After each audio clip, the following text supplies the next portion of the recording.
My mom is being the nightmare mother-in-law to my wife right now, and I snapped at her recently over this and have laid some boundaries down, but I'm questioning my reaction to her. So my wife, Kenzie, 25, and I, 25 male, have been married for just over a year, and we're expecting our first child this year. This will be my parents' first grandchild, and this has caused some craziness from my mom.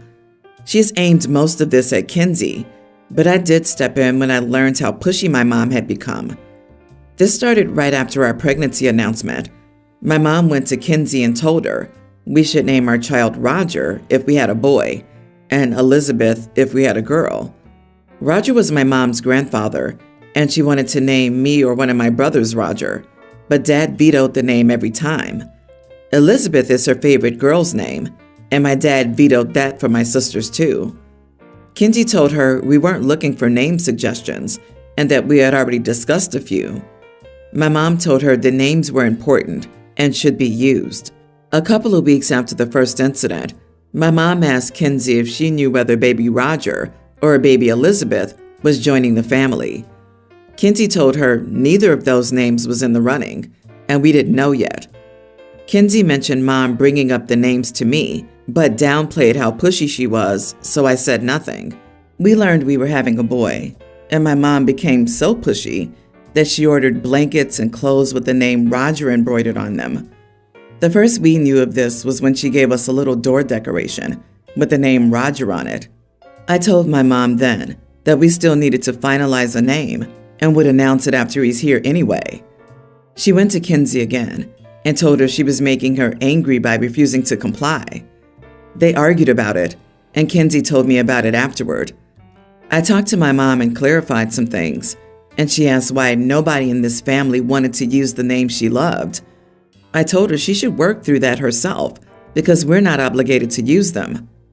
She then sent a gift package with all the clothes and a blanket with the name Roger, and she sent them to my wife and posted them on social media. This made people assume that we had chosen the name Roger. This is when I lost it and confronted her about her pushiness. She told me it was important to take her opinion on board as my mom and our son's grandma.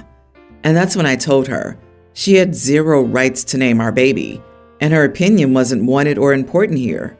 My mom told me it was rude to dismiss her opinion and feelings as unimportant, and that I should have more respect for her. It made me realize we need space from her right now, but also, I do wonder if I went too far. Am I the idiot? Not the idiot, but you didn't go far enough. You sit Mom down and have a come to Jesus moment. Tell her you and Kenzie are stepping back from her for the rest of the pregnancy because of her actions. Your wife should not be subjected to this crazy. I'm betting she brings it up every time you talk on the phone or in person. Tell Mommy, not so dearest, that Roger will not be your son's name. You keep giving her hope by saying you haven't decided. Tell her no. Even if you loved it before, that name is tainted now. Tell her she's gone too far, and you're stepping back to enjoy what's left of the pregnancy. Then gray rock her. She doesn't get any more info. Have Kenzie block her and anyone else that gives her crap. Everything goes through you. Then for the cherry on top, you tell Mom if she doesn't completely drop this name crap and any other shenanigans, like recruiting another family to harass you, the little one will never meet her. She had her chance, and this baby is yours, and your wife's and yours to name, not her. Oh, honey, this is just the tip of the iceberg. Her entitlement to this baby, because he's your child and you belong to her, is in full flow. She sees herself as more important than his mommy. When she said you should have more respect for me, she meant you need to give in to my demand. If you don't nip this controlling, delusional behavior in the bud, she's going to continue to act as though your wife is just an incubator for her do-over baby, and that's unacceptable. I'm a male teen, and my sister is 1 year younger. Our dad was married to my mom, and he cheated on her while she was pregnant with me, and a few weeks after I was born, he knocked up his now wife with my sister. My mom kicked him to the curb, and I lived with her mostly and saw my dad every other weekend until I was 6. Then my mom died from complications from her asthma, and I had to live with my dad. The reason I said dad in quotes is because he never really was one. Yeah, we lived with him for years, but he's never been active in my or my sister's life, never showed up to anything or spent time with us. His wife was the one, and I hated her. After my mom died, she tried to call herself my mom, tried to insert herself into mom's funeral planning, and insisted on me not being named as her son in the obituary or anything. She and my grandparents and aunts and uncles fought until they kicked her out. She tried to get Dad to back her up and say that she had the authority over me, but he did nothing. So I was with my grandparents for a few days, and by the time I returned, she told me she was my mom now, and I should have respected her more. I was very disrespectful to her for years. I know I was. I don't even feel bad about it. I made her life a nightmare, and Dad was never around to do anything. She always made things worse too by insisting she was my mom. My sister hated me for treating her mom that way, and because she doesn't remember my mom or remember the times when I wasn't always there, she always refused to believe that I do, and she tells me her mom is my mom in all the ways that matter. She told me it was crazy how I made it seem like my mom did more than hers, or that I'm closer to my mom, who died before I could remember her, when her mom was always there. She also told me I should be glad I got to have a bigger family when my mom died, so my sister and I aren't close either. My sister's mom was diagnosed with a neurological disease in June. She's already struggling with some stuff and has regular medical appointments. Dad is gone all the time now. He hasn't helped his wife and isn't around for us, which isn't new, but he's also bringing less money home.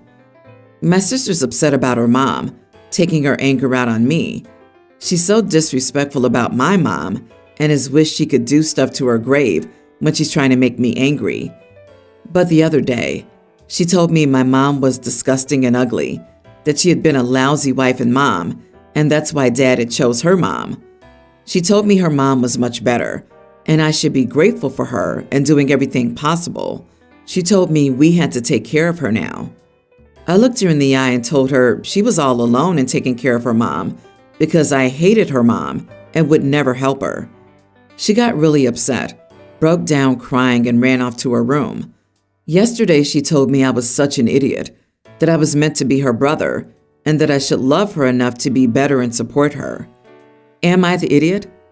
Not the idiot.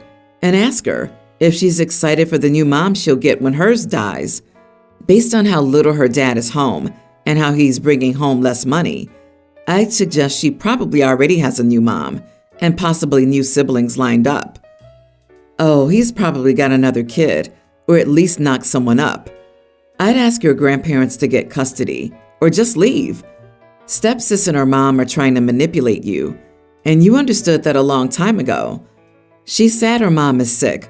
Let her guess how you felt when yours died. I need these comments to stop. People are forgetting that OP is a teen child. He wrote about the problem he's having with his younger teen sister. OP, I think you're focusing on the wrong issue. Your stepmother's health is failing. You, your sister, and your stepmother all need help. This is your father's responsibility, but he's even more distant than before. Please explain everything to a teacher or school counselor. Be sure to tell them that your father is not around. If you're in the U.S., they're mandatory reporters. Someone will have to look into it. You can probably go live with your grandparents, but someday you might feel bad about the situation this leaves your sister in. Unfortunately, telling an adult is the only thing you can do. So please do this, and then go to live your best life knowing you did what you could. You are not the idiot, but neither is your sister. She was a child too. But wow, by the way, your dad sucks the life out of these women. He's the idiot. My partner and I bought a lovely house that's great for hosting get-togethers. Most of the time we invite friends and family, mainly friends now. Earlier this week, my brother-in-law asked if we could host a get-together at our place since a friend is visiting the state, and he wanted to give this friend a house tour. I dislike having my brother-in-law over because he doesn't respect boundaries. We ask guests not to enter our bedroom and my office, but he goes in both because he was looking for our cats, or he wanted to check the place out. This man is 11 years older than us. My partner and I barely had time for each other due to our busy work schedules. This weekend, we were looking forward to some us time. My partner said he really didn't want people over, and I said the same. My partner texted back, "We can't. Sorry, we're busy this weekend." My brother-in-law kept pushing and calling, asking why we couldn't make time, and he claimed it would only be for a few hours. This friend rarely visits the state we live in. My partner just kept replying that we were busy. He keeps asking what we're doing and why we're busy. We're relaxing and playing video games in the living room on Saturday evening. Brother-in-law calls my partner and says that they're outside dropping by really quick. Partner says that we're busy. Seeing us from the window, brother-in-law argues that we're just playing games. More arguing. My partner hangs up, and aggressive knocking follows. We went and opened the door, and there were 7 other people with him. They had alcohol and snacks. This is a common issue between brother-in-law and us. I'm just fed up with this. I asked what they were doing here, and they said that we couldn't hang out tonight because we had plans to relax. We went on a tangent about our busy weeks while they stood out in the cold. I ended the conversation and told them we planned to have intimacy tonight and didn't want people around while we're at it. We already told brother-in-law name that we're busy. He wants details here. We're having intimacy all night. Good night, stay warm. Well, brother-in-law talked to father-in-law. Now I'm getting calls and texts on how crude and rude I am, and I have no decency. My partner doesn't care how I handled it and understands I'm sick and tired of brother-in-law. Am I the idiot? Not the idiot. Oh, wow. Brother-in-law, take a hint. We want to be alone. Brother-in-law doesn't take a hint, obviously. You have to spell it out. He's 11 years older than you, and he complains to his daddy that you said the nasty word? Wow. And who thinks it's okay to show your friends around someone else's house? It sounds like brother-in-law lost his marbles. The only reason I could think of is brother-in-law lied to his friends and claimed it was his house, and he let his brother and sister-in-law live there. Please, next time, and there will be a next time, don't even open the door. OP, why is partner allowing his father and brother to put the blame all on you and not defend you? He should have put them both in their place. With the brother-in-law, you'd already told him he wasn't welcome.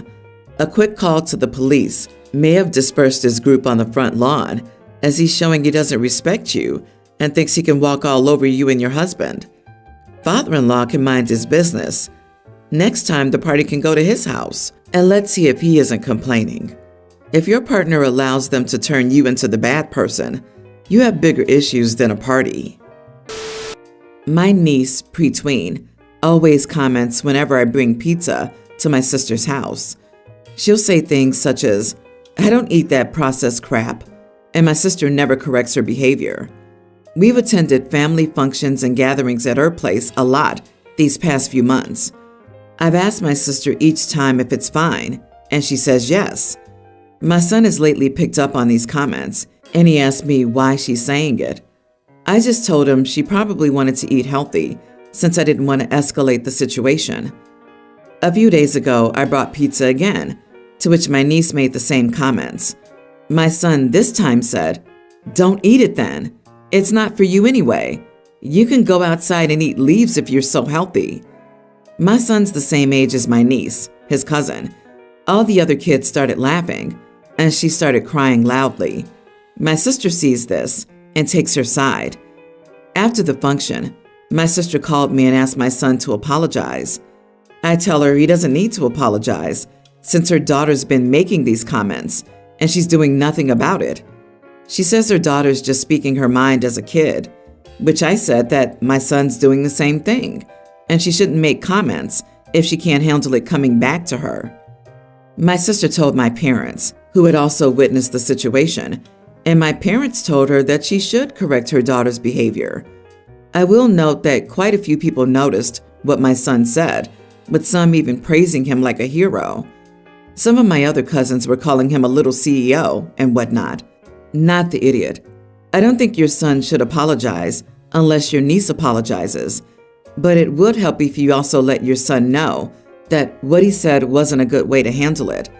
But really, you should be wary of the people who were calling your son a hero and little CEO, because that's a big red flag. Kids usually thrive in positive reinforcement. While I wouldn't call your son an idiot in this situation, he might try to fish for those compliments again by acting similarly when it's uncalled for. I'm more concerned about where your niece is picking up on this. My kid's almost 7, and she lives off pasta, tacos, cheese, and yogurt. Occasionally chicken nuggets. She has an idea about healthy or sometimes foods, but being into processed or not processed and shaming other people for food choices speaks of problematic eating being modeled and future disordered eating. It's clearly from OP's sister, which is why she was so upset and why she never corrected the behavior. Yes, I do feel the niece's mother is causing an unhealthy relationship with food in her young daughter. It sucks terribly. 100% the sister wants OP to bring something healthier for dinner, but rather than just talking about it like an adult, she weaponizes her little girl. That poor girl was taught to bully, and then bullied in return. I, female 28, have been divorced from my daughter's father for the last 5 years. My daughter's a young grammar schooler and has started to question why her parents aren't together. I've always told her that we would speak about this conversation when I felt she was mature enough. But lately, the past month, she's been asking more and more and finally said, "Well, my dad has told me why, so I don't understand why you can't." Her father, 29 male, has been speaking to my child and telling her his side of events that led us to no longer being together. Now my daughter has anger towards me as she thinks I'm keeping secrets from her, but I just keep telling her that conversation is between adults and not a child. I've been with my partner, male 30, for about 2 years and recently had a new addition to our family. We've always done things together, never leaving my daughter out. But as of a couple of days, she says she no longer loves him, as he's the reason her dad and I can't get back together. Her dad had a relationship a couple of months after our separation, but it seems their father can't do wrong, only me. I've confronted my ex-husband, who only tells me that he'll not stop answering her questions due to her wanting to know, and that he sees no wrong. You are the idiot. First, I ended up in therapy at 15 because my parents never explained their divorce to me. My therapist stated that this is one of the things that most parents get wrong, and they use one of 2 excuses to rationalize it. One is that the child is too young. The other is that they're too embarrassed to have this conversation with their child. I don't know if that's as common as he claimed, but I know that I wanted to know why my parents weren't together at 6 and at 7 and still at 8, and so on and so forth. By 15, they were both remarried, and I still wanted to know what had happened. Second, you claim a divorce decree that prevents you from talking bad about each other, but he's breaking that decree. I would pursue legal recourse, or I'd just ignore it like your ex and tell the truth. I'm also pretty sure that telling the truth can't be seen as talking bad about him. Honestly, it sounds like you just don't want to talk to your daughter about it and are using this decree as an excuse not to. Have you cheated? No. He used to travel for work, and I would stay weeks by myself, which I got used to. Our first year of marriage was terrific, with no issues as I thought, but eventually, I noticed things changing a little at a time. He used to argue, and then he would go out and come back home when he was done having fun, as he said he needed to de-stress. I ended up going through his phone and noticed multiple women he was having a relationship with within the cities he would travel to for work. And worst of all, when he had to work, which was actually his vacation time, he was with another family rather than being with us. So all the cheating and the lying, I couldn't take it anymore. So I decided to file for divorce. Then definitely, you are the idiot for not clearing the air. Poor kid doesn't have any idea, and by not doing it first, You could make whatever he says sound plausible because he's already strained your relationship with her. I understand why you wouldn't want to, but regardless of age, the child needs an explanation. The fact that you know he's twisting things to make you look bad is reason enough to get her counseling so the therapist can help you navigate. Give her the tools via therapy to see through his BS. Good luck.